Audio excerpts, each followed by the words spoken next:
Samsung's 2014 flagship, the Galaxy S5, broke away from its predecessor's heritage with a water-resistant certification and a new perforated rear cover design.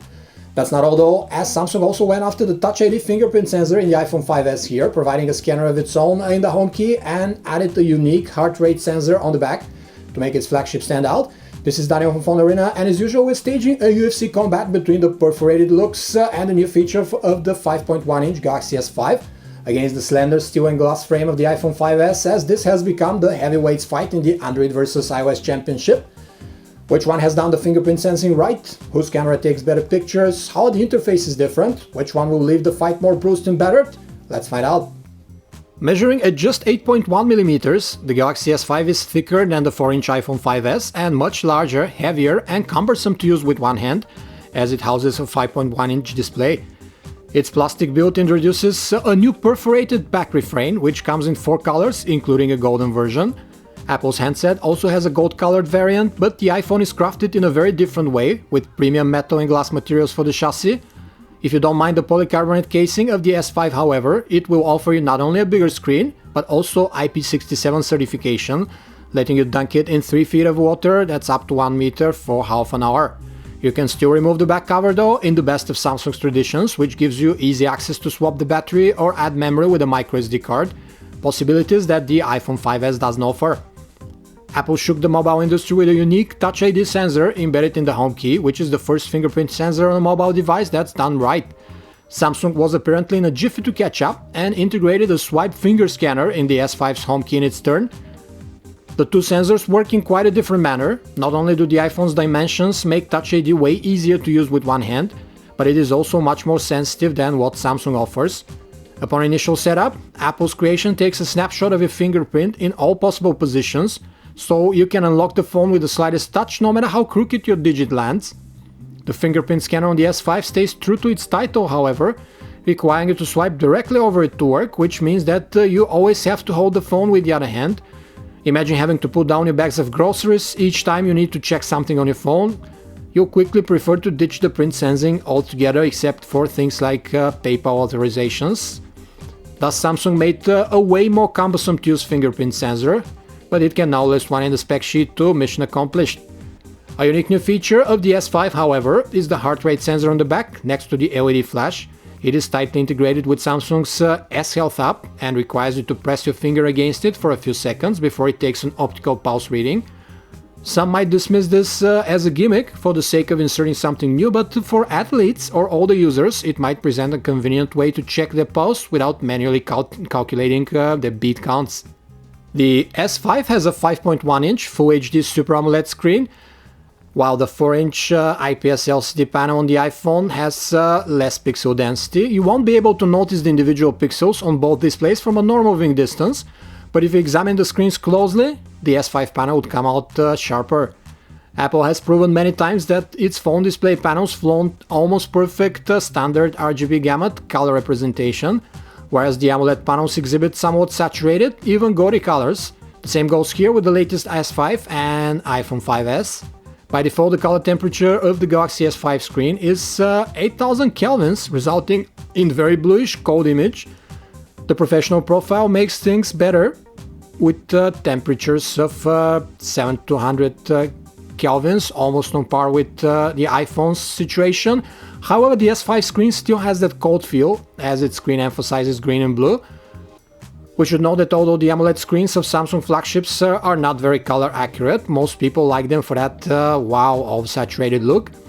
The Galaxy S5 has deeper black levels and lower minimum brightness of just 2 nits, which makes it a tad gentler on your eyes in very dark environments. Samsung says this is the brightest AMOLED screen it has produced to date, capable of reaching 500 nits and more of peak brightness, in line with what the iPhone 5S is able to churn out to. Both displays seem on par in outdoor and indoor visibility, as a simple sunlight test outside confirmed for us too. The phone's panels sport great viewing angles, both vertically and horizontally. With the Galaxy S5, Samsung toned down its customized TouchWiz experience layered on top of Android KitKat when compared to the previous versions. We don't have as many S-branded apps, and the menu sections and icons have received a flatter, simpler look. It doesn't seem very uniform this way, as the home screens and widgets have remained the same, yet it is very functional. There are numerous new features in that version, like private mode and kit corner, aimed to make your multi-user life with the handset easier. We can also count on Samsung's multi-window mode that divides the 5.1-inch display in two resizable sections that can run two apps independent of each other at once, aiding your multitasking needs. The iPhone runs iOS 7.1, which exhibits flat, colorful icons and a handy drop-down notification bar, which is inhabited by your most pertinent new info.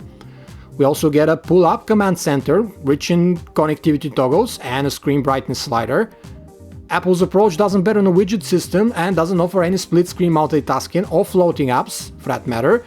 You can go back and forth between the apps you have open at the moment, which is as close to multitasking as you can get on an iPhone. Apple provides its Siri voice control assistant, which is countered with Google Voice Search on the S5, and Samsung's S Voice. The two offer similar functionality for those who are bent on using their vocal cords to manage their handset. The iPhone 5S has the excellent Passbook application, which aggregates your digital coupons, airline and train tickets, movie passes, and rewards and gift cards, while Google's Android has yet to reply to iOS on this feature. Samsung Galaxy S5 comes with a 2.5 GHz quad-core Snapdragon 801 chipset with LTE support paired with 2 GB of RAM. It offers much improved 3D graphics and image processing compared to the Snapdragon 800 of yesteryear. Apple offers a 64-bit A7 processing chip in its handset and 1 GB of RAM. Both processors are so fast that there's barely any app out there, including heavy 3D games, that would make them break a sweat.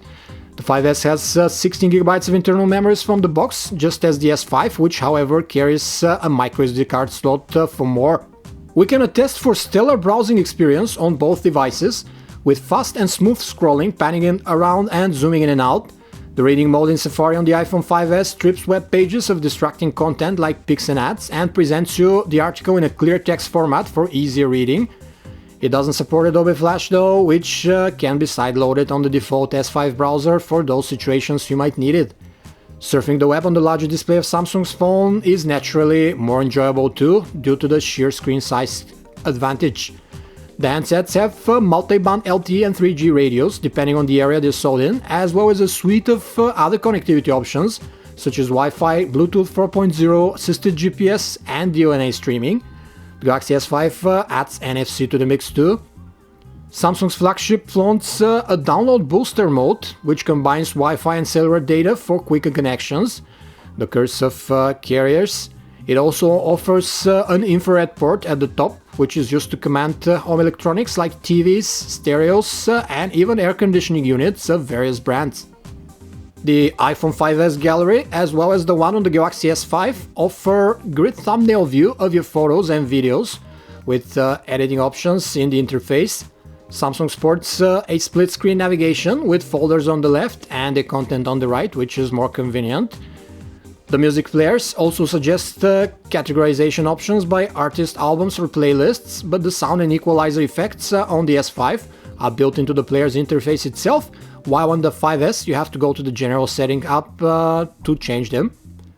Video playback on the large display of the Galaxy S5 is a very enjoyable experience, especially considering that the stock player runs everything you throw at it, save for DivX files, while on the iPhone 5S you have to convert some popular formats before they can be played back. The Galaxy S5 packs a new 60-megapixel camera that, thanks to a new face detection autofocus, brags one of the fastest focusing times in a smartphone camera at 0.3 seconds. It has 1.1 micron pixels, whereas the iPhone 5S houses an 8-megapixel shooter with larger 1.5 micron pixels. The iPhone 5S autofocus times have been measured to be between half a second and a second, depending on the light situation, which is slower than the S5 on paper, but in reality it feels very fast too. The Galaxy S5 camera app offers an abundance of shooting modes, including a new selective focus camera option that will capture different focus settings, leading to a blurred out background and more artsy photos. It also has a real-time HDR mode that delivers instant results both for stills and for video. The iPhone 5S flaunts a very simple, easy-to-use camera app. It focuses only on the main options such as panorama and the now automatic HDR capture, but does them extremely fast and with very good quality. The iPhone 5S has consistently delivered great results in our camera comparisons, but let's see how it fares against the new technology in the S5. well, pretty good, at least in terms of color representation, which is more realistic and true to life than the slightly overblown colors that come out of the Galaxy S5. However, the colors of the S5's photos are still pretty correct and pleasant to look at, even making the competition look washed out in comparison. Samsung's phone captures more detail, akin to its 16 megapixel camera resolution. Its photos look sharper and more defined, but there's way more noise creeping up in the scene, especially visible when you zoom onto the pieces of sky in the frame, for instance, or indoors. Both handsets expose most of the scenes correctly, and there aren't any glaring white balance issues. Samsung's phone can record 4K video at 30 frames per second, as well as 1080p video at 60. The iPhone 5S makes do with 1080p video, which however is more than adequate for any purpose. The Galaxy S5 video is fluid, with very steady autofocus and quick exposure adjustments while panning around. Footage from Samsung's phone looks more vivid thanks to the oversaturated colors, but less true to life than what the iPhone 5S is able to capture. Galaxy S5 and the iPhone 5S might not seem in the same category when it comes to one-handed usage, but the traditional Apple-Samsung rivalry has always set the duo apart, and this year won't be an exception.